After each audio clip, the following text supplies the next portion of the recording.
Okay, so I'm in Rio de Janeiro in Botofogo, I think Botofogo, I'm not sure how you pronounce it. I'm just going to do a really quick video and show you guys this kind of outdoor market.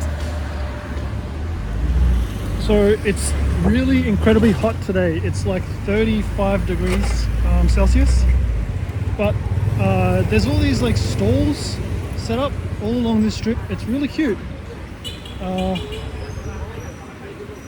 So it's all this sort of stuff, but it's really nice part of the city. It's really busy, lots of people.